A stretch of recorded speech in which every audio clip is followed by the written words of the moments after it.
draga djeco, današnjih praznika, kada proslavljamo praoce. Crkva Božja, idući u Sisu, u susret Bogomladencu Hristu, sjeća se praotaca, patrijaraka, starozavjetnih, od Avrama, to jest od Adama, pa svih onih Božjih ugodnika, a njih brojimo 10, sve do Josifa, sina Jakovog. I svi oni su govorili licem k licu sa Gospodom. Prvi Adam koji je bio izgnan iz raja, on nije izgubio komunikaciju sa Bogom.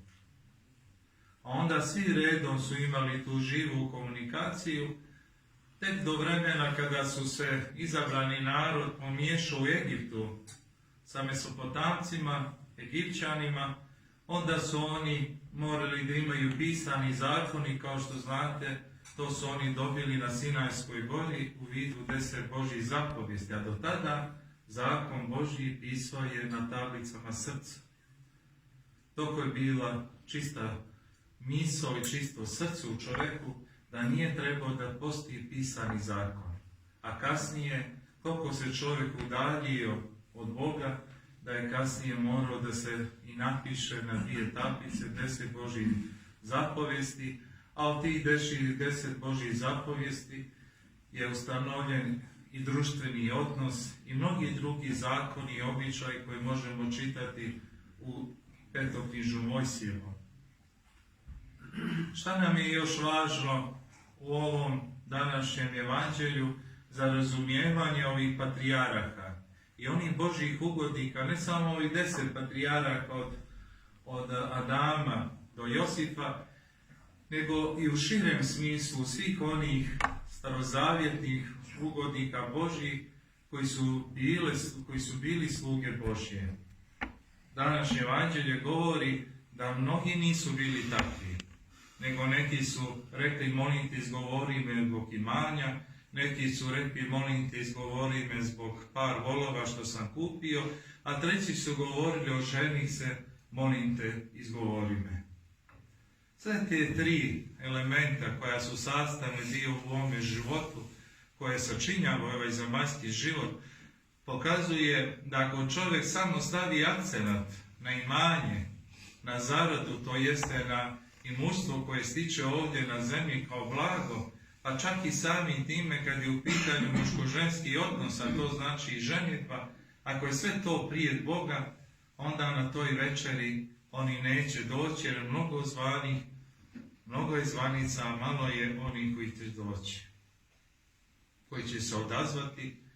I to se govorilo o mnogobožcima, jer je Hristos upravo govorio da jevrejski narod, kao izabrani narod, neće mnogi od njih koji su govorili Gospode, Gospode, ući na večeru svoga domaćina iz razloga zato što im je važnija bila zemlja, važnija im je bila imetak i zarada, važnije im je bilo međuljudski odnosi nego sami Bog.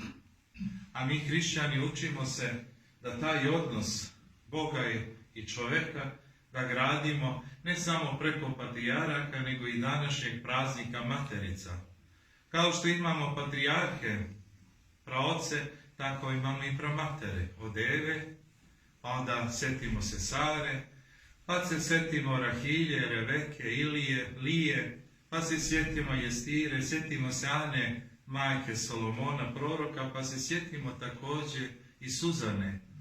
Sve te stare, starozavjetne, divne ugodnice Božije pokazuju da su one u svom životu imale razvijen osjećaj za Boga i za svetinju, to jest za dušu svoju.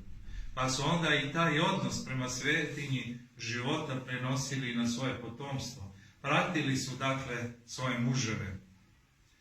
Pratili su onu riječ Božiju koja je bila data svima nama.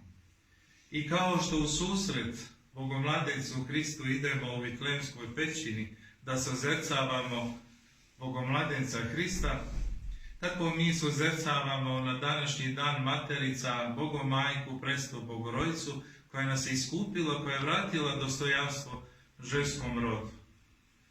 Pa onda njena utroba postale presto Božje. Onda vaša utroba, mamuške današnje i naše sestre, također su postale presto onog života, one vaše djece koji ste rodili. I kao što je vitlejska zvijezda zagrijala tu vitlejsku pećinu, tako vaše mamino srce je zagrijalo njegovo srce, bebino srce svih nas koji smo se rodili i koji danas hodimo ovom zemljom. Kao što je vitlejska pećina, tako i mamina utroba, ona koja je zaštitila i primila sve od Eve pa do današnjeg dana čitav ljudski rod. Šta nam mama to daje kad smo u maminoj utrobi? Pa daje nam ljubav, daje nam emocije, razvijamo sve te vještine još u maminoj utrobi. I zato govorimo od Bogorodice, svaka majka je Bogomajka. Kao Bogorodica koja je rodila Hrista, Bogočoveka, tako i svaka majka rađa život ne više za smrt, nego za život.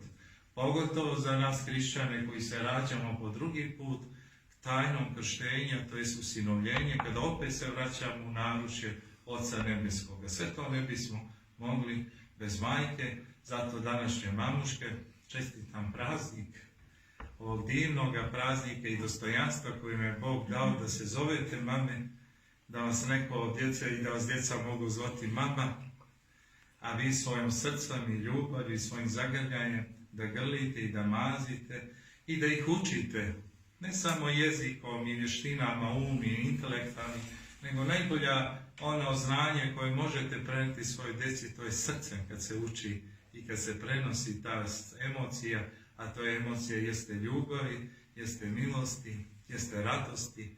Jer kao što smo rekli, pored mame smo prohodali, progovorili, mama nas je naučila šta je zagrlja, šta je poljubac, mama nas je naučila kako treba i oprostiti.